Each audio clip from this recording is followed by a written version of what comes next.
Welcome you all in the Science Forum Coaching Academy. Today we are going to discuss about Ostwald dilution law.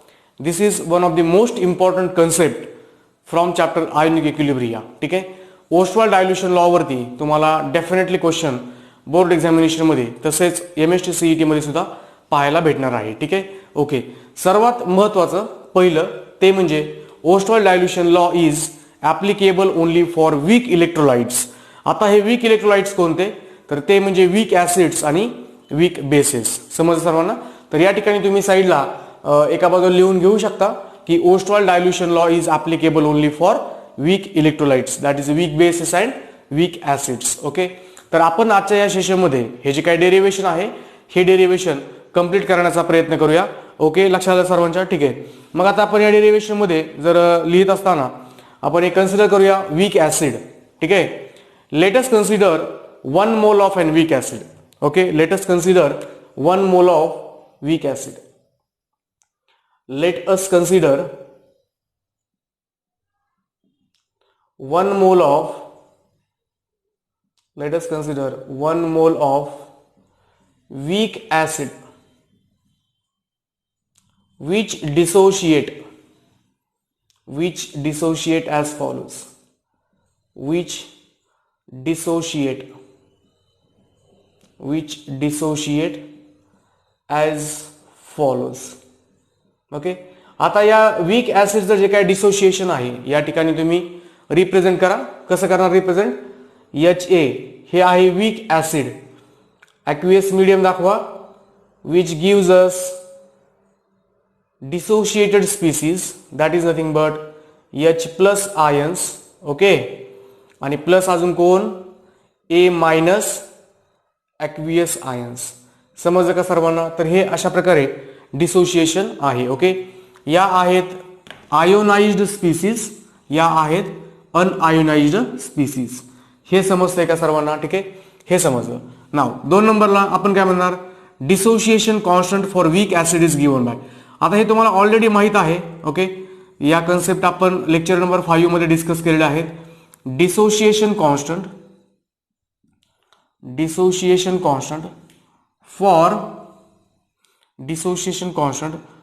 for weak acid is given by dissociation constant for weak acid is dissociation constant लिहून घ्या या ठिकाणी. Dissociation constant कसा लिहिता येईल आपल्याला? So that is nothing but Ka is equal to concentration of H plus ions, okay, upon concentration of कोण आहे प्रॉडक्ट मध्ये? A minus. आठवते का तुम्हाला? हे मी लेक्चर नंबर 5 मध्ये प्रॉपर डिस्कशन याबद्दल केलं आहे. आणि या ठिकाणी लेट अस से HA ॲक्वियस. आता हे रिॲक्टंट आहे. समजलं? याला आपण म्हणूया इक्वेशन नंबर 1. हे समजलं सर्वांना? हे तुम्ही असं तुमच्या नोटबुक मध्ये लिहून घेणं अपेक्षित आहे. हे समजलं? Late us consider 1 mole of an weak acid which dissociates as follows. So HA gives us H plus आणि A मायनस. समजलं? आता यासाठी आपण जो काही डिसोसिएशन कॉन्स्टंट आहे हा डिसोसिएशन कॉन्स्टंट कशा प्रकारे लिहिलेला आहे? Okay, dissociation constant Ka is equal to, आपल्याला माहिती आहे डिसोसिएशन कॉन्स्टंट हा कसा लिहितात? Product of concentration of products upon concentration of reactant किंवा product of concentration of reactant. हे समजलं का? एवढं तर आता नक्कीच समजायला पाहिजे. लक्षात सर्वांच्या? ठीक आहे, ओके. आता तुमच्या हे सर्वांच्या लक्षात आलं असेल. Now let us talk further. हा झाला first point. Say it is second point. Second point मध्ये आपण काय करूया की सेकंड पॉइंट मध्ये मी तुम्हाला काहीतरी वेगळं थोडंसं समजून सांगतो फक्त तुम्हाला समजण्यासाठी. तुम्हाला आठवतंय का? बघा, आपण लेक्चर नंबर 2 मध्ये डिस्कस केलं होतं. अल्फा कोण असतो?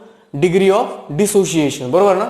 आणि डिग्री ऑफ डिसोसिएशन काय असतं की total number of moles dissociated, किंवा असं म्हणा number of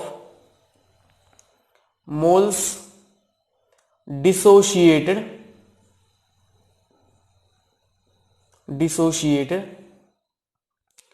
upon total number of moles. Total number of moles. लक्षात आलं सर्वांच्या? Total number of moles. परंतु आपण सर्वांनी पहिल्या स्टार्टला या ठिकाणी HA चा किती मोल कन्सिडर केला होता? 1 मोल. बरोबर आहे की नाही? ठीक आहे. So alpha is equal to number of moles dissociated at equilibrium. हे तुम्हाला फक्त साईडला इन्फॉर्मेशन देतोय. हा जो काय पार्ट आहे हा डेरिव्हेशन मध्ये इन्क्लुडेड नाही. ठीक आहे ना? So total number of moles of dissociated at equilibrium upon total number of moles. तर या ठिकाणी टोटल नंबर ऑफ मोल्स आहेत 1, म्हणजेच नंबर ऑफ मोल्स डिसोशिएटेड म्हणजे किती मोल डिसोशिएट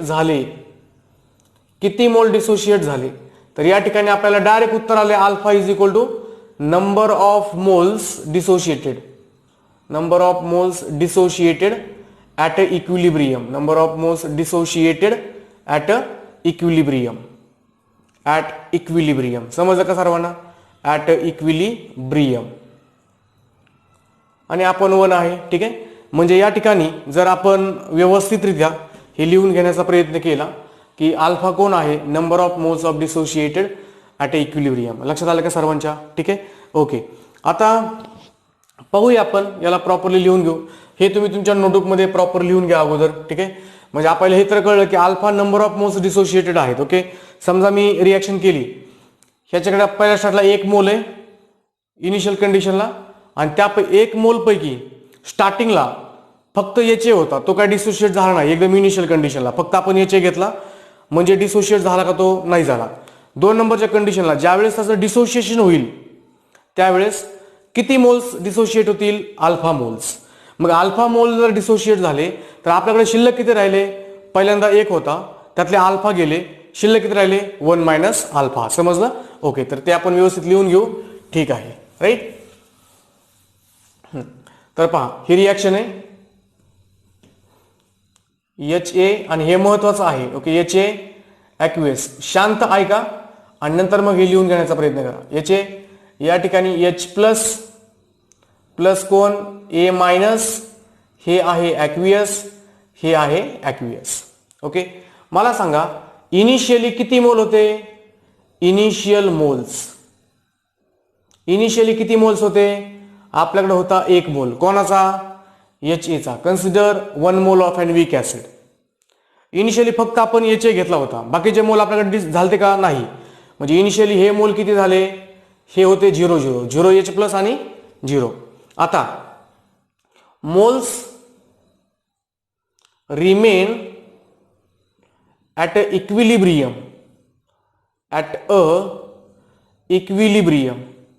इक्विलिब्रियम कंडिशनला किती मोल्स शिल्लक राहिले? आपल्याला आता जस्ट मी सांगितलं की अल्फा मोल्स डिसोशिएट झाले, म्हणजे अल्फा मोल्स डिसोशिएट झाले, मग शिल्लक राहिले किती आपल्याकडं? 1 मायनस अल्फा. ठीक आहे ना? How many moles remained at equilibrium? 1 minus alpha.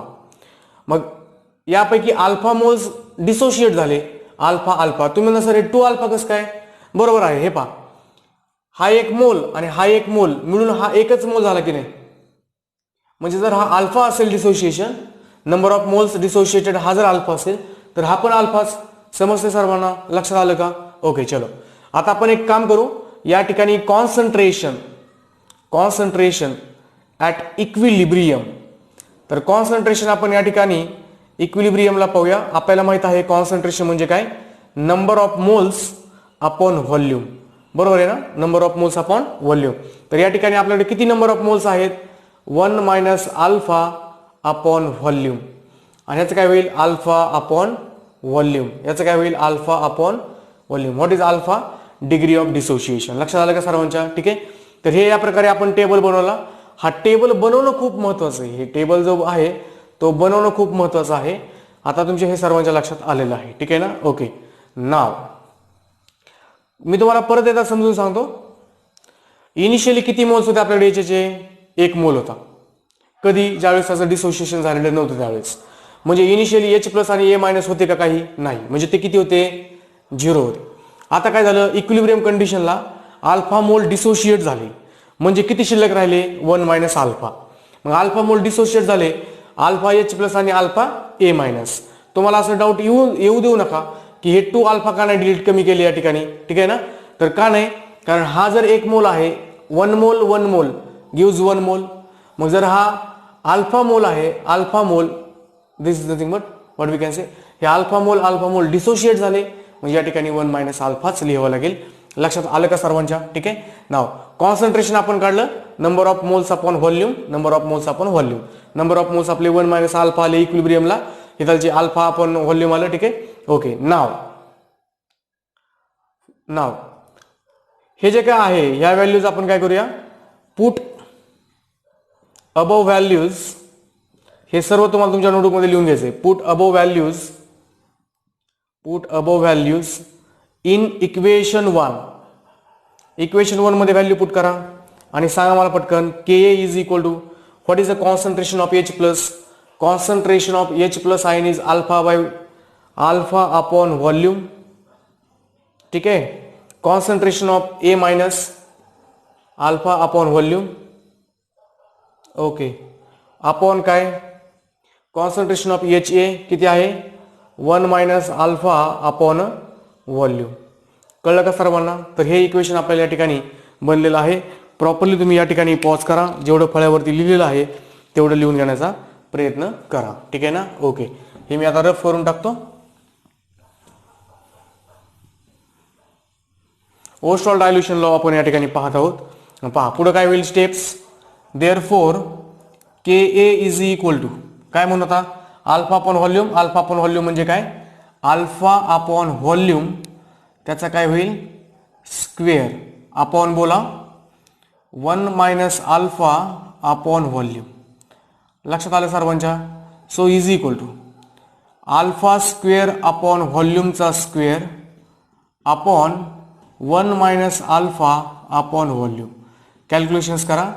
या ठिकाणी आपल्याला कसं होईल, याचा आणि याचं मल्टिप्लिकेशन होईल आणि काय होईल, अल्फा स्क्वेअर व्हॉल्यूम अपॉन याचं मल्टिप्लिकेशन होईल व्हॉल्यूमचा square 1 minus alpha. So volume cancel, what is left with us, that is nothing but alpha square upon 1 minus alpha आणि या ठिकाणी आहे व्हॉल्यूम. समजलं का सर्वांना? Okay. Now so this is nothing but the value of Ka. This is nothing but the value of Ka. Say this is equation number, we can say 2. लक्षात आलं? Now काय म्हणतात आपल्याला, अल्फा इज व्हेरी स्मॉल. कोणासाठी? For weak acid. Alpha is very small for a weak acid. Weak acid साठी alpha खूप small आहे. And hence we can neglect 1 minus alpha, or we can say alpha is approximately equal to 0, आणि म्हणून 1 minus alpha is approximately equal to 1. अल्फाची जी काही value आहे खूप कमी आहे. मग 1 मधून जर खूप कमी व्हॅल्यू मायनस झाली तरी काही एवढा फरक पडणार नाही. ठीक आहे ना? म्हणजे alpha is approximately equal to 0, परंतु 0 इथं वरती पुट करायचा नाही. समजलं सर्वांना? हेन्स काय म्हणतात आपल्याला या ठिकाणी, Ka is equal to alpha square upon 1 minus alpha is approximately equal to 1. कारण अल्फाची उत्तर मी या ठिकाणी अप्रॉक्सिमेटली 0 पुट केले, म्हणजे 1 minus 0 is approximately equal to 1. So हे व्हॉल्यूम आहे तसंच. कळलं का सर्वांना? So what is a Ka is equal to alpha square upon V volume. याला म्हणा इक्वेशन नंबर 3. आता आपण व्हॉल्यूम साठी कोणता शब्द वापरतो, V is nothing but volume, किंवा त्यालाच आपण या ठिकाणी काय म्हणत असतो, डायल्युशन. त्यालाच काय म्हणत असतो आपण, डायल्युशन. लक्षात आलं का सर्वांच्या? त्यालाच आपण काय म्हणतो, डायल्युशन. लक्षात आलं? ओके. आता तुम्ही एक काम करा, हे जे काय सर्व व्यवस्थित आहे हे तुमच्या नोटबुकमध्ये व्यवस्थित लिहून घ्या. या ठिकाणी व्हिडिओ पॉज करा आणि व्यवस्थित तुमच्या नोटबुकमध्ये लिहून घ्या. ठीक आहे? लक्षात आलं? ओके. चलो, हे समजलं का? हा टेबल समजणं महत्वाचं आहे. बाकी तुम्हाला कॅल्क्युलेशन्सचा जो काही पार्ट आहे, हा कॅल्क्युलेशनचा पार्ट या ठिकाणी समजून जाणारच आहे. लक्षात आलं? ओके. कॅल्क्युलेशनचा जो पार्ट आहे हा या ठिकाणी तुम्हाला समजून जाणारच आहे. ठीक आहे? So volume is known as what we can say dilution. Volume is a dilution. लक्षात आलं का सर्वांच्या? Volume is dilution. Okay. So volume is dilution. लक्षात आलं? Okay. But concentration is equal to 1 upon volume. लक्षात ठेवा, concentration is equal to number of moles upon volume, परंतु number of moles आपण स्टार्टिंगला 1 घेतलंय. So concentration is equal to 1 upon volume. समजलं? म्हणजे 1 अपॉन व्हॉल्यूमच्या ऐवजी मी काय पुट करू शकतो, कॉन्सन्ट्रेशन. बरं, एक काम करूया आपण या ठिकाणी. ठीक आहे, इथपर्यंत लिहिले सर्वांनी? ओके, त्यालाच व्यवस्थित लिहू आता. Therefore we can say that alpha square is equal to, कसं म्हणणार, के ए इंटू व्हॉल्यूम. के ए कोण आहे, डिसोसिएशन कॉन्स्टंट. ठीक आहे, therefore I can say that alpha is equal to under root मध्ये के ए व्हॉल्यूम. आता के तसा पण कॉन्स्टंटच आहे, म्हणजे आपल्या सर्व लक्षात आलं की alpha is directly proportional to square root of volume. हे समजलं सर्वांना? म्हणजे आपल्याला इथं काय म्हणता येईल की ओस्टॉल डायल्युशन लॉ आपल्याला कसा स्टेट करता येईल की ओस्टॉल डायल्युशन लॉ मध्ये आपण असं म्हणणार, the degree of dissociation for a weak acid is directly proportional to square root of dilution. कळलं? ओके, याला म्हणा इक्वेशन नंबर 4. नाव we have concentration C is equal to 1 upon volume, comma, equation 3 becomes, equation 3 काय होईल आता, Ka is equal to alpha square C. कारण या ठिकाणी 1 अपॉन व्हॉल्यूम म्हणजे कोण, C. 1 अपॉन व्हॉल्यूम म्हणजे कोण, C. आणि 1 अपॉन व्हॉल्यूमचं उत्तर जे काय आहे मी C पुट केले. C कोण आहे, कॉन्सन्ट्रेशन. आता या ठिकाणी जर याला आपल्याला व्यवस्थित लिहायचं म्हटलं तर असं पण लिहू शकतो आपण, K A is equal to alpha square C. ठीक आहे, काही हरकत नाही. Therefore we can say that alpha square is equal to K A upon C. लक्षात आलं? अल्फा स्क्वेअर हे C इकडे येईल ना. ओके, म्हणजेच यावरून आपण असं म्हणणार की alpha is equal to under root मध्ये बोला, that is nothing but K A upon C. लक्षात आलं का? Therefore we can write down alpha is inversely proportional to square root of concentration. तर या ठिकाणी हे पण इक्वेशन आहे, इक्वेशन नंबर 5. लक्षात आलं? So the degree of dissociation of a weak electrolyte is directly proportional to square root of volume or square root of dilution, or degree of dissociation is inversely proportional to square root of a concentration of weak acid. समजलं का सर्वांना? तर अशा प्रकारे हा जो काय Ostwald dilution law आहे हा तुम्हाला व्यवस्थितरित्या तुमच्या नोटबुक मध्ये लिहून ठेवायचा आहे. आणि ओस्टवाल्ड डायल्युशन लॉचं जे स्टेटमेंट आहे हे स्टेटमेंट तुम्हाला या ठिकाणी पाहूनच तयार करायचं आहे, पाहूनच लिहायचं आहे. नाहीतर तुम्ही आपला टेक्स्टबुक जे काय आहे महाराष्ट्र बोर्डचं टेक्स्टबुक त्याचा सुद्धा रेफरन्स घेऊ शकता. कसं म्हणणार, Ostwald dilution law for weak acid states that degree of dissociation is directly proportional to square root of dilution, or degree of dissociation is inversely proportional to square root of a concentration of a solution. समजलं का सर्वांना? लक्षात आलं का? तर अशा प्रकारे हे आपलं आहे Ostwald dilution law. आणि या Ostwald dilution law नंतर आपण आता लगेच या ठिकाणी Ostwald dilution law कशासाठी डिस्क्राइब करणार आहोत. Ostwald dilution law for a what we can say that is nothing but weak bases. समजलं सर्वांना? तर तुम्ही हे जे काही फळ्यावरती आहे हे व्यवस्थित त्या व्हिडिओ पॉज करा आणि प्रत्येक पॉइंट हा तुम्ही व्यवस्थित लिहिण्याचा प्रयत्न करा. ठीक आहे? ओके, आता आपण पाहूया वीक बेसिस साठी. ज्यांना हे समजलंय त्यांना वीक बेसिस सुद्धा एकदम फास्ट समजून जाणार आहे. लक्षात आलं? ओके, चल. So write on next heading, that is nothing but weak bases. Weak base साठी सुद्धा हेच same to same steps follow करायच्या. आता वीक बेस म्हटलं की आपण काय कन्सिडर करतो, तुम्हाला लेक्चर नंबर 5 मध्ये लास्टचा पार्ट आठवते का सर्वांना? That is nothing but weak bases. Weak base साठी आपण कसं डिस्क्राइब करू शकतो weak basis? Consider 1 mole of weak base. जसं आपण वीक ऍसिडला केलं सेम टू सेम तीच मेथड फॉलो करा. ओके, वीक बेस जसं आपण weak what we can say weak acid साठी डिस्कस केलं होतं सेम टू सेम तसंच डिस्कशन वीक बेस साठी. Consider 1 mole of weak base. Consider 1 mole of weak base. First point पासून लिहितो व्यवस्थित. Consider 1 mole of weak base. Consider 1 mole of weak base consider 1 mole for weak base which dissociates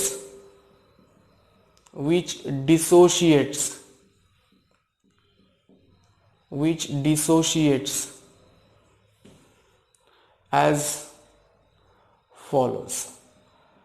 कसं dissociation होते ते पहा.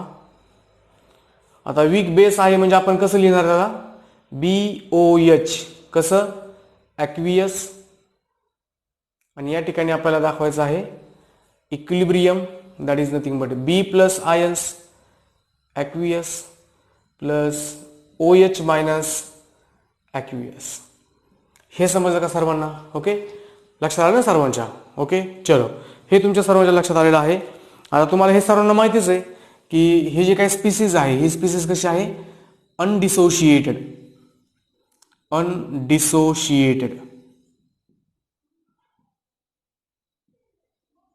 Species. ही कशी species आहे? या दोन्ही पण डिसोशिएटेड स्पीसीज आहेत. कोणत्या स्पीसीज आहेत या? डिसोशिएटेड स्पीसीज, डिसोशिएट झालेल्या species, dissociated species, right? Okay, चलो, हे तुमच्या सर्वांच्या लक्षात आलेलं आहे. Now dissociation constant, now dissociation constant KB, dissociation constant KB is given by.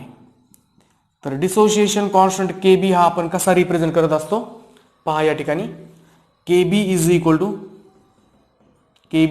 To concentration of B plus ions upon into concentration of OH minus ions upon, बोला, that is nothing but concentration of BOH.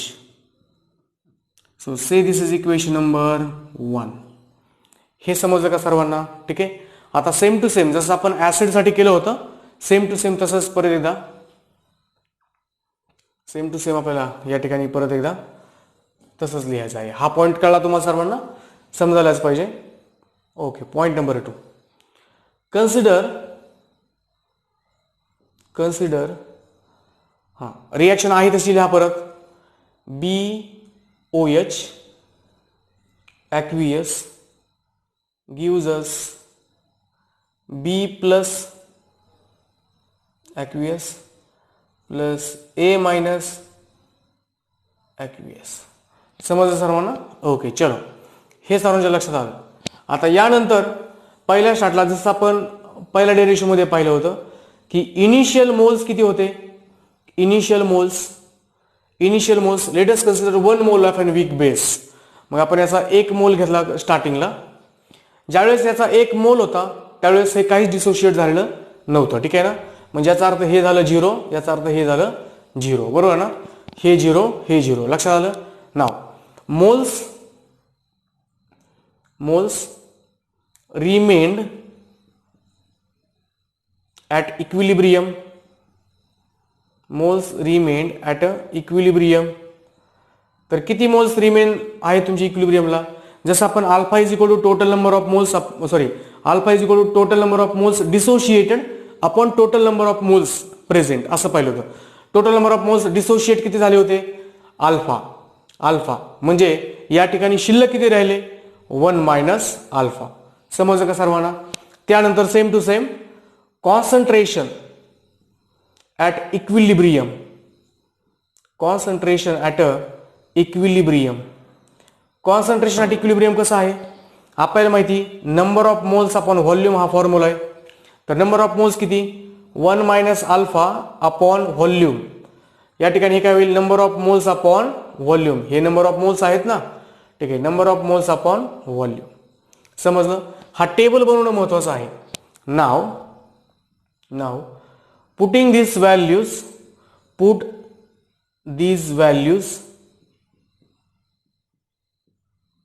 in equation 1. Equation 1 मध्ये put करा ह्या value आणि आपल्याला काय भेटेल पहा.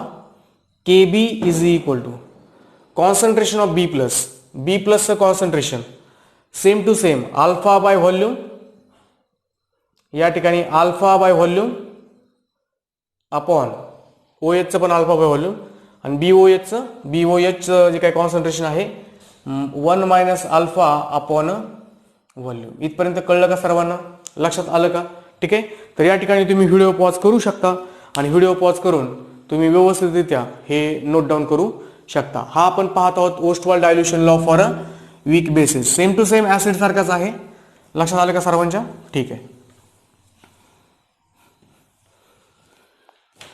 हा, त्याच्या खालीच कॅल्क्युलेशन करत राहा. Therefore K B is equal to हे काय होईल अल्फा अपॉन व्हॉल्यूम त्याचा square upon 1 minus alpha upon volume. बरोबर. चला परत कॅल्क्युलेशन करा. अल्फा स्क्वेअर अपॉन व्हॉल्यूमचा square upon 1 minus alpha upon volume is equal to okay. हे शेवट जे काही तुमचं आहे अल्फा स्क्वेअर हे कसं होईल अल्फा स्क्वेअर याचा आणि याचा लास्ट वनचा गुणाकार व्हॉल्यूम अपॉन 1 मायनस अल्फा आणि हे काय आहे व्हॉल्यूमचा स्क्वेअर. लक्षात सर्वांच्या? सो इज इक्वल टू असं म्हणूया एक volume cut. So alpha square upon 1 minus alpha आणि या ठिकाणी काय येईल तुमचं volume. That is nothing but what we can say K B is equal to लक्षात आलं का सर्वांच्या? K B is equal to नाव किंवा but alpha is very small for weak bases. आणि मग अल्फा जर स्मॉल आहे तर 1 minus alpha is approximately equal to 1. कारण हा जो अल्फा आहे जवळपास 0 आहे परंतु 0 नाही. 1 मायनस 0.00001 म्हटलं की जवळपास उत्तर 1च येणार आहे. लक्षात सर्वांच्या? ठीक आहे, काय हरकत नाही. मग आपण 1 मायनस अल्फाच्या ऐवजी 1 व्हॅल्यू पुट करू आणि यामध्ये पुट करू देअरफॉर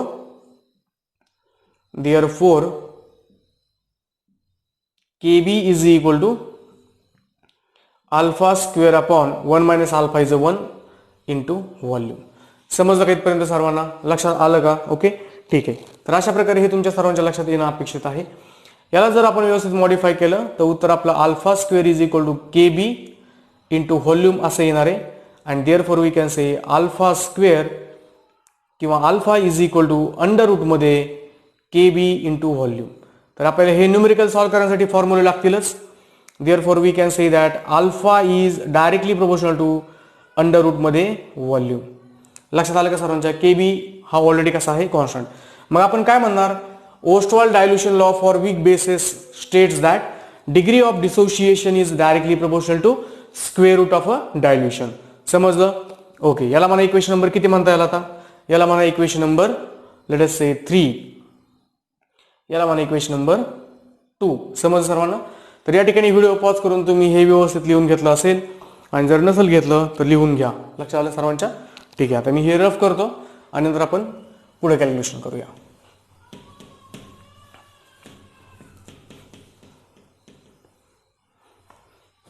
सी, तर या ठिकाणी आपल्याला माहित आहे नाव. एक काम करा, याला इक्वेशन 2 म्हणा, याला म्हणा इक्वेशन नंबर 3, याला म्हणा इक्वेशन नंबर 4. बट काय म्हणतात आपल्याला concentration C is equal to 1 upon dilution. व्हॉल्यूमला आपण डायल्युशन म्हणणार.